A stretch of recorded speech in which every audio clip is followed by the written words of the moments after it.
In this video 22 of 24, we talk about another feature that was introduced in OS 3.0, and that's the capability to be able to have independent effects on live bass or live chords.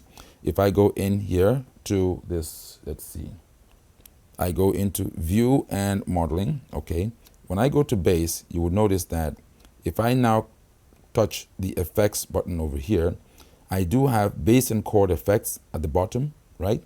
And I also have real chord effects over here too. So I can edit the bass and chord where I can add equalization, delay, modulation, overdrive, or compression, and also have an effects gain. I can actually adjust the gain to make up for the loss of audio, right?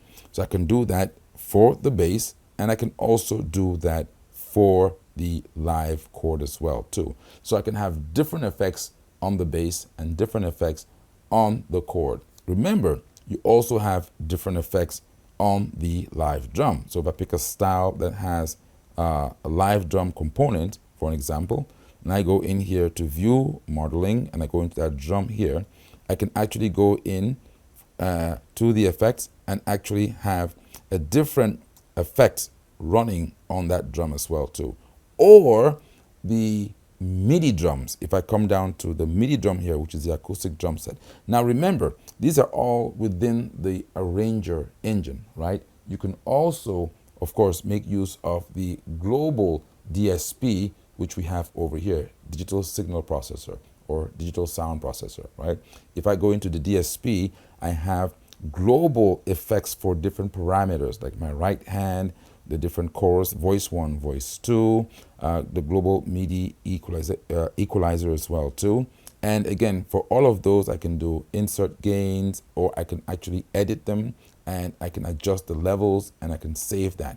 This is a global setup. So most of the time, as is the case with most manufacturers or most keyboards, when they come out of the factory, they're normally tuned flat for the most part, because you don't really know in whose hands it's going to end up.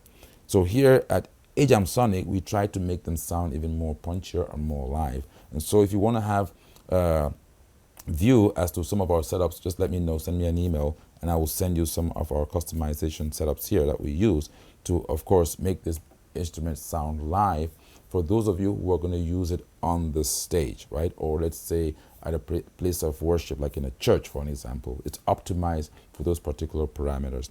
Of course, there are those who want to use the machine at home or in a studio environment. We have settings for that as well too. So just drop us an email and we can take care of that for you.